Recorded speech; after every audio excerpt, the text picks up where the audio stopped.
In today's video, we are revisiting something that I made a video of a long time ago. This is my RCA model VPT292 VHS VCR from 1988 rather. I made a video of this in January of 2014, and we've seen not hide nor hair of this thing since then. I got this thing, to recap, I got this thing in December of 2013. I found it in a thrift store for $6. At the time I saw it in the thrift store, there was an elderly man checking it out. Looked like he might buy it, but then he ultimately put it down, and I took a look, and when I saw what it was, I decided to snap it up. It's a good thing that guy didn't buy it. He would have been disappointed, because this thing did not work when I got it home. When I got this thing home, I found that it worked just fine, except it had bad belts, and it wouldn't play a tape. The worst belt was the loading belt, the belt that drives the mechanism that actually wraps the tape around the heads. That belt was the worst, and there wasn't enough traction, and when you hit play on the VCR, the tape would be loaded about halfway around the heads, the belt would start slipping, and then the VCR would enter its fail-safe mode, in which it retracts the tape and then shuts down. I found that by replacing that one belt with a rubber band, that was good enough for this thing to work and be tested, and I tested it and made the video of it and found that it worked just fine. Other belts were bad. Sometimes it didn't like to review, the rewind while you're playing, and sometimes, it would eat the tape if you tried to review while playing a tape. And so I knew that, knowing now that this was a good working VCR, I wanted to buy a set of new belts for it and get this thing working fully.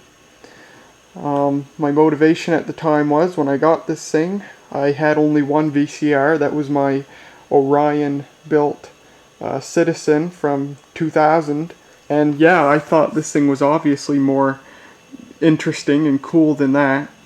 And this is a two-head mono VCR, and so was my Citizen. So as far as I was concerned, and this was proven through comparisons I did between the two, this machine was just as good at recording and playback as the Citizen, and it was a lot cooler being a much older VCR, so I was just going to replace my Citizen with this. Or I think probably more likely, which is what I actually ended up doing, I just kept them both because this thing wasn't fully functional yet. But I said, yeah, I'll buy some new belts and get it fully working. Yeah, that didn't happen for 3.5 years. About a month ago, I finally bought a set of new belts for this thing from the website studiosoundelectronics.com. I highly recommend them. I bought the belts for my Iowa tape deck from them, as well as another tape deck, which I still have to make a video of. And they also sell a complete belt kit for this thing. It's about $18 American, if I remember right. And then plus shipping, so I think it was like $5 or something for shipping. So all in all, I paid $25 or $30 American for the set of new belts. And yeah, a couple of weeks ago, when I was home visiting Mom, I put those new belts in, and by golly, this thing is working just as perfect as could be now. Really happy to see. First time in who knows how many years that this thing is now 100% functional. It reviews just fine, loads the tape just fine, and it works great. I haven't actually done a thorough recording or playback test with anything hooked up to this to see that it plays and records correctly, but I knew it did when I put it away last 3.5 years ago, and it's all the belts are working just fine, so I don't anticipate there being any issues that would have developed during the time that I had this thing stored. So in today's video, we're just going to do a recap of this thing. We'll open it up and take a look inside just for interest's sake. I will also show where each of the belts are and how they're replaced. So if you get a VCR like this one, there's a lot of them that have a mechanism similar to this one. You'll know how to do it. It's very easy. This VCR, it's extremely easy to replace the belts. Anybody can do it. Really nice to do. This thing was built to be serviced. Really easy to replace the belts. So let's take an overview of this thing's buttons and features and stuff. Now, this is a 2-head mono VCR, so a basic style at the time, but it is new enough that it has the HQ enhancements that JVC, the inventor of VHS, specified for the format. So it does have those slight advancements over earlier VCRs. Now, being from 1998, this VCR was kind of in the cusp years of home VCR decks. And what I mean by that is this has a lot of design elements that were common on earlier VCRs, but it also has a lot of design elements and features that would be found on newer VCRs going into the 1990s. It did have a remote control. I don't have it. It didn't come with it when I got it. And there's our tape transport controls. They have an LED above each button, which is one of those design elements that were seen on earlier VCRs, which is kind of nice. There's your tape indicator, shows when a tape's inserted. And we do have a vacuum fluorescent display, which is very nice. And it's got an orange filter. It's an orange colored display. Looks really nice. Some of the display elements are very dim. If I turn it on here, I'll hit the power button. So there, we've turned it on. You can see that some of the elements have dimmed a lot. For example, these dashes that it puts in place of the clock, they're far dimmer than the rest of the segments, and that's because, of course, when it's turned off, that's the display it shows if the clock hasn't been set, which I can't do without the remote. And it's likely that it sat displaying this for years and years and years, and that's why those particular elements have gone really dim. It's par for the course. No issue, really. Tape speed. This thing does support all 3 tape speeds, SP, LP, and EP, which is very nice. It also has a built-in cable tuner. There's the channel selection for the cable tuner. This XPR is express recording. With this feature, you can set it to record for a predetermined amount of time. You just hit start, choose how long you want it to record with the length button, and it does that, be it half an hour, 1 hour, 2 hours, or what have you. There's this little door that opens up, which is a feature normally seen on earlier VCRs. And that reveals a switch to select, with the cable tuners, going to be tuning just over-the-air TV or actual cable TV. And you can actually program channels into it, so the tuner automatically skips the channels that are actually in service rather than you having to go up and down through channels that aren't in service. And here's definitely a feature that you actually, not only was it something typical of older VCRs, you really didn't see many VCRs made when this one was with this feature. When this VCR was made, this had to have been one of the last ones with this. It's got manual tracking. It was starting around this time. Most VCRs, I do believe, had automatic tracking, and obviously every VCR up to that point just about had automatic tracking. So with the manual tracking, if you were playing a tape and you know you had some noise on the screen, you would adjust this control until the picture was clearer. If you were playing a tape recorded with this VCR, you wouldn't have to touch it. If you were making a recording with this VCR, you just leave it in the middle, and then also leave it in the middle when you played the tape back later. If we go around the back, there's our composite input and output. We have a vertical lock, which I think is kind of interesting. I'm not sure if that's like a V-hold or what. I've never touched it. I'm still not sure why it's there. I've never heard of such a thing being on a VCR.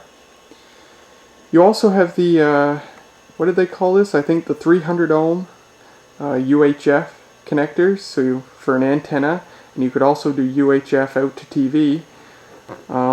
It's kind of interesting. Oh, that's just a pass-through. I was going to say, there's no way to select what channel it goes out to the TV, but no, that's just a pass-through.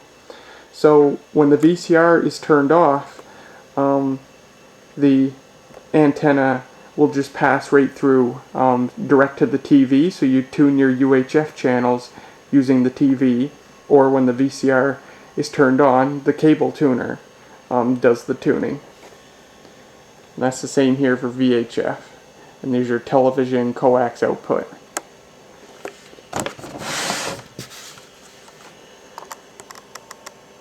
RCA Corporation. Now, 1988 was the year when RCA actually became, they basically folded as an independent corporation, and they became part of Thomson Consumer Electronics. So this thing was made just around that time, so it still actually says RCA Corporation, made in Japan, which is very nice.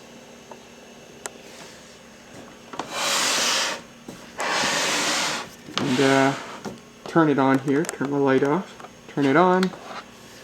And of course you can see the nice display with some orange elements and some red elements as well. You've got your cable tuner, which actually won't let me change the channel, I guess because it hasn't been programmed. Or we can press the tuner line button, and that puts it into line mode. So now it's going to accept a video signal from the line input to record to. So we'll need that to demonstrate this. There's our tape speed selector. Very nice that we can do that right with a button. And right now it's showing a tape counter. That'll count up when the tape moves. And we can also reset it. Or if we press the counter button, it goes to the clock, which isn't set and can't be set because I don't have a remote, unfortunately. I think I tried back when I got this thing to see what the prospects were of finding a remote, but I couldn't actually find any information regarding what remote this thing takes. I don't know what the remote looks like or what model number the remote might have. There's no clue, so I've never been able to get a remote for this thing, which is too bad. If I could find that information, I would go on eBay and buy a remote. But too bad. Let's open the cover. I've already got the screws out here. Opening the cover is just 2 screws on the back, and then it lifts off. There. And there's what she looks like. Typical around this time, you've got a lot of circuitry going on, but some integration. It's always weirded me out that that single ceramic capacitor with all this brown gunk surrounding it. I don't know what it is. It's not gunk from the capacitor itself. That's what I thought maybe it was at the time, but I was informed that ceramic capacitors don't have, you know, this electrolyte inside them. And there's no vent above this place that might indicate that something spilled into the VCR, which someone suggested on the original video. My guess would be that this thing might have been repaired in its life. Actually, here's another thing. It's got a second ceramic capacitor soldered on top there with another patch of brown gunk. So I'm thinking maybe that two electrolytic capacitors might have been there, and they both exploded and leaked their electrolyte, and then these ceramic ones were put in their place. But no, there's no reason that something would have been soldered on top here. They would have been soldered on the underside where everything else is. So I'm thinking those ceramic capacitors might be original. You know, some sort of bodge job that was done at the factory to fix an error in manufacturing or whatever. But I'm thinking these might have been soldered by hand, and maybe whoever soldered them used like way too much flux or something soldering them. I have no clue. It's a total mystery. And I'd kind of someday like to take a toothbrush and some baking soda and clean it up, but I haven't bothered touching it because it hasn't affected the operation of the VCR. So yeah, it's a mystery. There's the power supply, a linear power supply, which I guess starting in the earlier mid-90s, they started using switching power supplies. This has a linear one with a nice big transformer. And here's our mechanism. Here's our head drum. 1, 2. Now something kind of interesting to note, this is a Hitachi built mechanism. In fact, this entire VCR was manufactured by Hitachi. That was very common. Hitachi manufactured VCRs for a lot of different brands. It was RCA, I think Sears had some Hitachi built units, JCPenney, I think a few General Electric VCRs were Hitachi built. There were a lot of brands, mostly store brands, that Hitachi built VCRs for, and this is one of them. And these, sort of the most well-known quirk of these Hitachi mechanisms is that they use a ton of belts. They use 6 belts. Most VCRs at this time wouldn't have used more than 2 belts, but this thing uses 6. The first of them is right here. It's the only one that's on this top side of the VCR. You can see it goes around this wheel and then around this wheel. This particular belt in the VCR was actually okay. It was still in good condition, the original one. I replaced all 6 belts, but I would say only 2 of them were actually bad. The other 4 were still serviceable, so I actually kept the originals. I replaced all of them, but I've kept the original 4 that were still good for spares. And yeah, these Hitachi mechanisms are kind of known for that quirk with the high number of belts, but they're known for being good mechanisms. They're known for being generally reliable and good quality. Now the other 5 belts are actually accessed through this panel at the bottom. So I'll take that off and show you what lies under there. It's 1, 2, 3, 4, 5 screws. Here's the underside of the VCR. We have some more circuitry here, a couple of integrated circuits, but unfortunately no date code on them. And that actually looks like, actually both of these chips look like Hitachi parts, so that certainly makes sense to see. And a Mitsubishi part right there. And you can see the circuitry's been well laid out here. It's been screened with, it's been sectioned off. So it's actually been, rather than modern circuit boards that are designed to make everything as compact as possible, this thing's actually been designed with serviceability in mind. So all the circuitry has been physically placed in groups. They've been grouped together. Stuff for sync block, that'd be for, I would assume, outputting the television signal. Servo block, that'd be for controlling the head drum. And that'd be the TV tuner right there, I believe. And here's the mechanism. There's the underbelly of the head drum. And you can see here everything's very open. All the belts are easily accessible. It's really nice. So there's 5 belts here. 1, 2, 3 that go around these 2 wheels. 4, and then a wide belt, 5, that goes around these parts. Take a look at that brass pulley there. That's a nice part. So yeah, they're all easy to change. The worst belt here, the one that I originally had to replace with a rubber band to get this thing working at all, was this belt right here for the loading motor, which this is. There's one screw right there that lets the whole loading motor assembly come up, and you could pull that plug out right there if you want to make it easier. So yeah, it makes it easier if you just take out that screw, pull the loading motor up. That helps. This pulley is part of the loading motor assembly, so that makes it really easy to get this belt on. And then you can put the motor back on and then put this belt on. and those two are very easy. The rest of the belts require you to take this little piece off. It's just 2 Phillips head screws, very easy to do. This belt here was the second worst one. It was very loose and floppy. It squealed a lot sometimes when you rewound and fast forwarded. Some tapes that were perhaps worn out, or you know, they had gotten tight over time. There wouldn't be enough friction to turn the tape. And then this is a wide belt here, which serves during playback. It's part of the I guess this flywheel here. This is the capstan flywheel, I believe. The belt around these parts was still good, but I replaced it anyway, and I did keep the original. It was a little bit loose, but still serviceable. And then the belt around these wheels was perfectly fine. Just like this belt was perfectly fine too. Really no issues, but I replaced them anyway.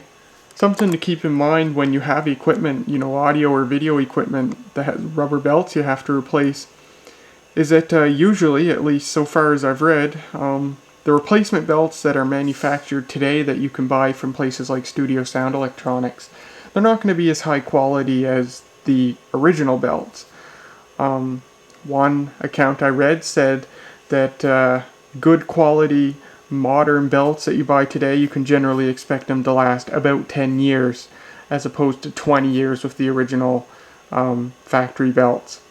So the original belts in this thing probably lasted 15 or 20 years. If, you know, I would hope that the replacements would last at least that long, but as long as they're good for at least, you know, 10 years, I'm perfectly happy with that. So that's everything here. What I can do is I'll put in a tape so you can see this all in action. I've got this tape here. It was a poor choice of a tape. You know, I've got a stock of blank VHS tapes that I like to use for this sort of stuff. Mostly vintage tapes, because I find they're a bit sturdier and heavier and sturdier in build. But of course, sometimes with these older tapes, the tape itself can be in poorer condition. So I have this Scotch T120 tape. It's a nice tape, older tape. You can tell it's an older tape because it's before the reels became standardized with those translucent plastic guides that you usually see on top. And this one, it doesn't have that. The tape's just wound right onto the spindle there with really nothing to guard it on either side, or on the top side at least. And it's a nice tape, but unfortunately it's got a couple of problems. First of all, it's gotten a little bit tight over the years. And so when this thing had the original belts, it would normally be good enough for a modern, good condition tape. But where this thing's old and it's gotten tight over time, there wasn't enough traction on the old belts to rewind or fast forward it. Now there is, but the funny thing is, this tape is so tight at the very beginning of it that this VCR, nor will another VCR I tested, actually rewind or fast forward. The motor itself, or the mechanism itself, just doesn't generate enough torque to move the tape. So sometimes you got to kind of fight with this tape and get it to move forward inch by inch until it's far enough along that it's able to turn it. Another issue is that this tape, I don't know if it was this way when I got it or not. I would guess that I made it this way just because of how tight it was. It probably got eaten a few times. The beginning 30 seconds or so of this tape is in extremely poor condition. It's all riddled up. It creates a lot of friction on the head drum. In fact, when I first started using this tape, it was so bad that you'd go to play it in this thing and it would cause the head drum to actually stop, and then the VCR would enter its failsafe mode. But since I've played around with it a few times, it's gotten better. As you can see, it still looks quite bad, but it's a bit smoother than it was, and so it's not as bad. You can hear the friction. It's quite noisy, the rubbing on the head drum, but it's able to power through it. I might open this cassette up and see if I can cut the first 30 seconds or so of tape out of it, and then reattach it, so starting with the good portion, so then the whole tape is serviceable again. Because as fun as it is, and I do get amusement out of seeing VCRs fight against really poor condition tapes, you know, with the head drum bogging down and stuff, it ain't good for it. The head drum is a polished metal surface, and it's obviously not gonna, it's gonna wear it down excessively to play a worn out tape through it. So I might modify this tape and cut the bad portion out of it, see if I can do that. So I'm going to put it in here, upside down, should work okay, so you can see the mechanism in action.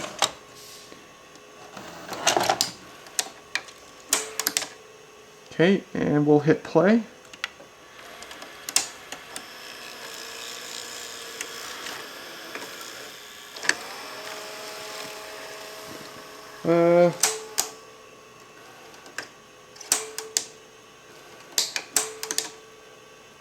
I'm not sure what just happened there. I think I might accidentally hit a button. Let me try it again.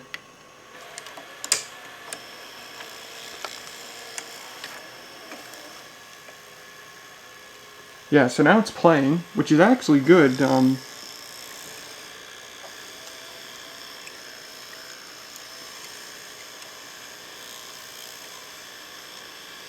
actually sounds really good. That doesn't sound nearly as bad as it used to. You actually didn't hear much rubbing against the head drum at all. And yeah, it's playing just fine. Oh,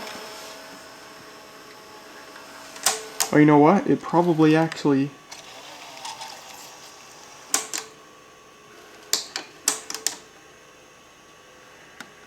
That's weird. It keeps acting like I hit rewind almost. I'll put it up on its side here. Maybe it doesn't like being upside down. I'll try one more time.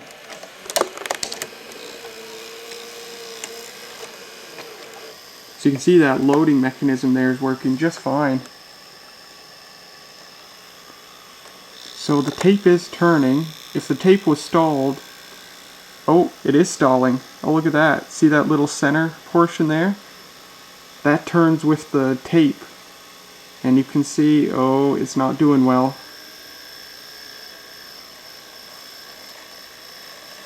Oh. It's not doing very well. So everything in here is working just fine. This belt's nice and tight. I can fast forward, or Q. And I can rewind and review rather. And review works a lot better than it used to, because when you review, it relies on the loading motor a little bit. So I hit review here.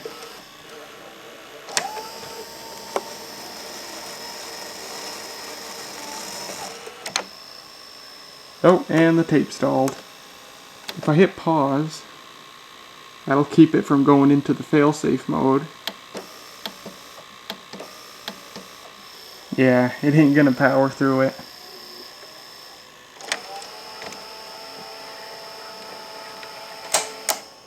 So yeah, that tape's got a lot of issues. I think maybe even if I were to cut the bad portion out of it, it might not fix the issue that it's just a really tight tape. There's a lot of friction in the reels for some reason. Let me put the bottom cover back on, and then we'll take a look at it working from the top end again. Alright, and action.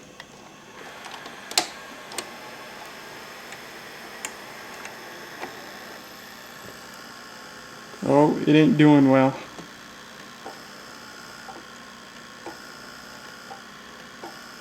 Oh, it's trying.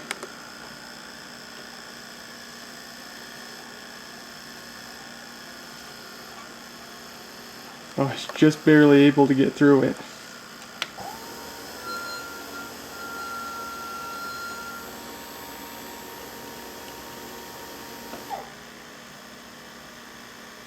There, it's doing okay now. So yeah, that tape's really tight. do a review here.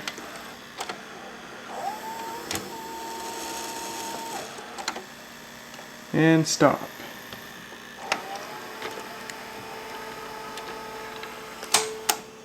And of course this VCR is old enough that it doesn't have the quick play technique that came about later, where it keeps the tape wrapped around the head even when it's stopped. This one, it only has it wrapped around the head when you're actually playing it. It doesn't even wrap it around when you rewind or fast forward, and that's nice. I like it that way. It's less wear on the tape and it's less wear on the head drum. I'll do a fast forward here. And that works really nicely. And I'll do a rewind.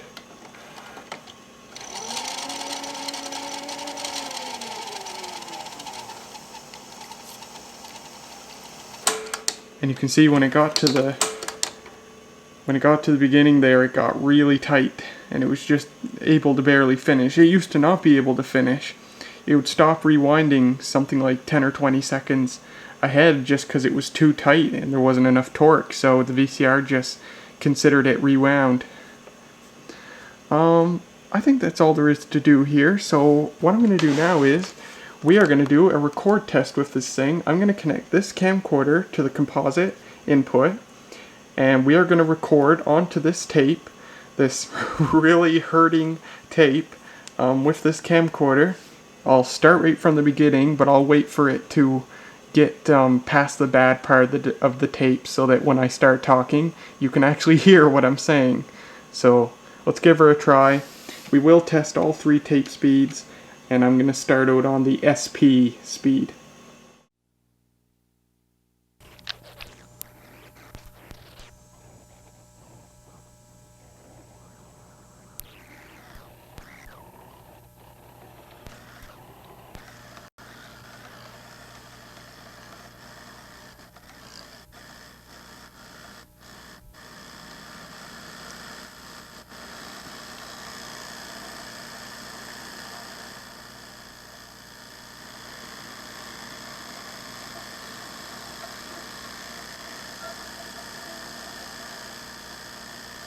Okay, I think we got past the bad portion of the tape.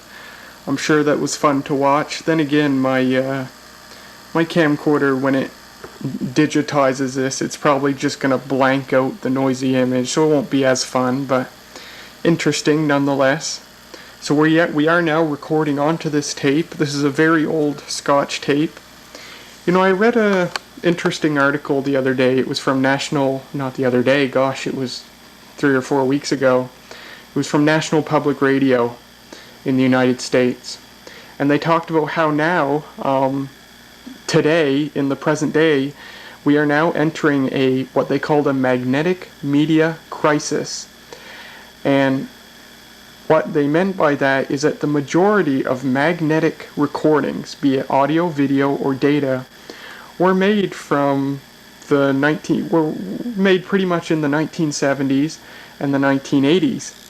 And those, you know, magnetic media, as nice as it is, especially for archival and stuff, it does have a limited shelf life unless it was A, very good quality archival grade media, and B, stored in optimal conditions. But for a lot of magnetic media now, the majority of stuff that isn't in those optimal conditions is now starting to go bad, you know, being some 30, 40 years in age. And so we're in an era now where we're in kind of a crisis trying to get all this magnetic media digitized, or, you know, moved to a solid state medium, because a lot of the media is starting to go rotten. And a lot of the equipment that can play this media is starting to fail as well. You know, stuff like VCRs and reel-to-reel videotape machines and reel-to-reel audio tape machines, and, you know, floppy disk drives for like 8-inch floppy disks and stuff like that. That stuff's all starting to go bad, and the people who are knowledgeable enough to fix them are starting to die and retire. And so we're sort of scrambling, people are sort of scrambling, archivists and stuff, desperately trying to get as much of this magnetic media as they can digitized or moved to solid state media before it's too late. So I thought it was an interesting read. So we're currently recording in the SP mode. You can see the tape counter go in there. I will press the tape speed button to go into LP mode. And now we're in LP mode. And of course, because this is a 2-head VCR, you know, the reason we went from 2-head VCRs to 4-head VCRs, well, we didn't really go to them. 2-head VCRs always remained available, but 4-head VCRs were a more expensive, higher-end option. And, you know, the big advantage with 4-head VCRs is that video quality and audio quality remains better in the LP and EP modes. With 2-head VCRs, quality suffers when you get down to the LP mode, and it especially suffers when you get to the EP mode. Audio quality suffers the most. Video quality generally remains acceptable, but audio quality is what really suffers. And even with 4-head VCRs, there are some 4-head mono VCRs, and it's the same issue. 4-head mono VCRs don't improve the audio recording techniques in any way, and so when you go into the LP and EP modes, audio quality especially suffers. But the big advancement was with hi-fi stereo, because hi-fi stereo, you know, how audio is normally recorded on a VHS tape is it's recorded in a linear fashion just like an ordinary cassette tape. Right down there are the control and audio heads. And the audio head, you can see the tape is it's a stationary head, and the tape is just moving along it. And it's recording an ordinary audio signal, just like an ordinary cassette tape. And, you know, because of how slow VHS tape moves, there isn't a lot of bandwidth for the audio, and for the video for that matter. And when you get into the longer recording modes, the tape moves so slowly that you just can't get a good audio signal onto the tape. And the big advantage that hi-fi stereo introduced was that the audio is no longer recorded in a linear fashion. The audio is actually recorded using the head drum. And so it's a helical scan audio recording, just like the video. And so it works really well because helical scan allows, you know, gives the impression that the tape is moving much faster than it actually is. So you get a lot more bandwidth. The tape is used a lot more efficiently.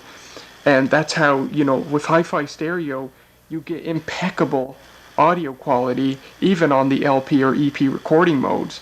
So hi-fi stereo was the really big hoorah for VHS, because it just made it so much more practical for recording in the longer recording modes.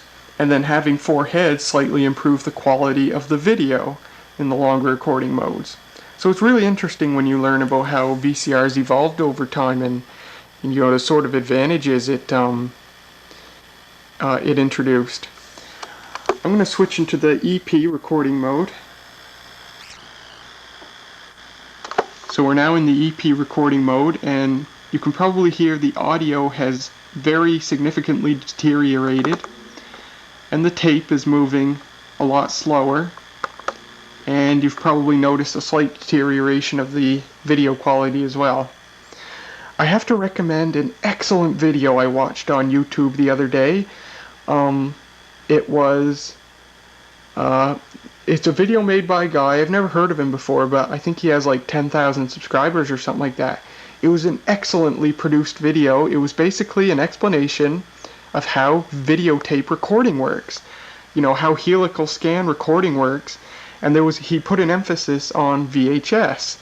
So, you know, all the things he explained were applicable to other videotape systems, but he used VHS to demonstrate it, and he actually used a couple of different VCRs, and he used, you know, a recording he made on those VCRs to demonstrate what the quality was like, what it got like when you used the longer recording modes, how having four heads improve the video quality, and how having hi-fi stereo improve the audio quality. And it's just an excellent video. I'll link it in the description. I can't recommend it enough. Very interesting. It's like a 15-minute long video. It kept my attention the whole time. Really good. So I'm going to go back into the SP recording mode. And there you can see the tape is moving much faster now, and you should have seen the video quality improve a little and the audio quality improve a lot. You know, it's kind of cool. What motivated me to make this video today was that last night I had a very interesting dream. I dreamt I was with my dad. My dad passed away 7.5 years ago. And I dreamt I was with my dad and I was in his house, and in that dream was something I completely forgot ever existed. It was Dad's VCR. Dad had a VCR, he bought it new, and he had it right up until he died, and the VCR still worked right up until he died. And I totally forgot it ever existed. I personally didn't use that VCR much. But today, I kind of regret not seeing if I could get a hold of the VCR. I never had the opportunity to, go through his place. There was just no reason to. I got his laptop. That's the Dell Inspiron 1525. And there was really nothing else I would have needed. But I kind of wish I got his VCR because it was a really nice VCR. I'm not 100% sure of what it was. But this morning while I was eating breakfast, I decided to look it up. I believed to my memory that it was a JVC VCR. So I googled vintage JVC VCRs, and I think I found what it was. I think Dad's VCR was a JVC model HRD230U, which was a 4-head mono VCR. It was a really nice VCR. It worked great, and like I said, the day he died it was still working perfectly on the original belts. And the D230U came out in 1988 or 89. It was about as old as this VCR, and it was still on the original belts in 2009. It was just an impeccable quality. It was a really cool looking VCR. It just looked awesome. It had a big VFD display, and it was so excellent to use because you didn't need the remote to access any of the functions. Everything was on the front panel with a door that flipped down. And it was an excellent VCR. I kind of wish I got a hold of it after he died, but it wasn't even a thought in my mind. It just didn't matter at that time, and at the end of the day, it still doesn't matter. Other family members would have went through his stuff. I doubt someone else still has it. I would assume it went to the dump after they cleaned out his place, which is too bad. But yeah, if I had the opportunity, I wish I could have gotten it. It was a cool VCR. 4-head mono, not a very... Well, it was sort of a common type in the 1980s, but beginning in the 90s, just about any 4-head VCR was stereo. There were very few 4-head mono VCRs in the 90s, but I think they were quite common in the 80s. So yeah, I had that dream, and it was just so random, and it kind of got me thinking. I'm surprised I was able to find what I think was the actual model that he had. But it was a nice VCR. I think I'm gonna end this demo here. We'll see how this recording turned out. Hopefully it turned out. Actually, oh gosh, I'm gonna be scared now if it didn't turn out, because when I first dug this tape out of my closet and started using it, the beginning portion of it was actually really dirty. It might have actually been mold, I don't know. And when I put it in this VCR to test for the first time, it actually completely clogged the heads. And when I went to play a known good tape, there was absolutely zero video output. It was just noise. And I actually had to take some isopropyl alcohol and a piece of paper and manually clean the heads. Not even my cleaning tape could get through it. I had to clean the heads manually. So I'm hoping they haven't clogged again from using this tape again, but I guess we'll find out. So I'm going to stop this right here. Well, that's about all there is to show here of this recap of the RCA model VPT292 VHS VCR from 1988. I messed that up in the beginning of the video too. 3.5 years later, now complete with brand new belts, and the recording seemed to come out just fine. So yeah, this VCR is 100% working perfectly now, which is great. So it's really nice to see. You know, I let it go for a long time before fixing it, but I'm now very satisfied and pleased to have gotten it fixed. It was fun to get this thing working again, and it's a very interesting VCR. It's been fun to play around with it. It's the only VCR of this age I have out of the 3 that I own. My other 2 are from the late 90s. But I don't think I'm going to keep this thing, to be honest, because I have no practical use for it. It's cool, it's vintage and it's cool, but I just have no use for it. I'd never use it. My other 2 VCRs are 4-head hi-fi stereo machines, and they're just so much more useful that way. There's no situation in which this thing would, you know, produce a nicer recording or playback of a pre-recorded tape than my other 2 VCRs. There's just I have no practical use for this thing. And I can't use the argument that I could keep it as a spare because I have 2 others. Both of them are 4-head hi-fi stereo. The only possible argument that I could use for this thing, that it'd be good to use as a beater VCR to put really questionable tapes in that I might not want to possibly screw up my other VCRs with, but then again, that's also defeated because I have 2 other VCRs. I have a spare 4-head hi-fi stereo VCR if one of them bites the dust. So there's really no reason to keep this thing. It was worth the money I spent on it. You know, the $30 or $35 total that I spent purchasing this and fixing it. It's been fun. I have no regrets doing that. But I have no reason to keep this thing. So I think I'm going to try to sell it. If I can just break even, get the money back that I put into this, I'd be happy with that. I'm not sure if that's going to be possible, because, you know, there are VCRs that are worth quite a bit when you try to sell them, and there are some that aren't really worth a lot. And I'm not sure that this would be one that would be worth a lot. It'd be worth a lot in the fact that I have 100% tested it. I've certified it to be 100% working perfectly, and it's got brand new belts. So that does put the value up a bit. And it is an older, not quite vintage, almost vintage VCR, and that also puts the value up a bit. So I might see if I can sell this thing. If anyone here is interested in this, by all means, shoot me a message. I'd love to give this, you know, send this off to someone who'd like to use it. I'd have to do the calculations, but you know what I'd like to get for it in the end would be something like $35 American plus shipping. I would break even if I were to sell it for that much. So if you're interested, by all means, let me know. It's, you know, look at the recording from it I just made, and you can see that it works just fine. No remote though, which is too bad. Well, otherwise, it'd be a very good unit, and I'd like to give it to someone who'd use it, because I don't think I'm going to touch this ever again, to be honest, which is too bad. So that's all for this thing. I do hope you enjoyed this video.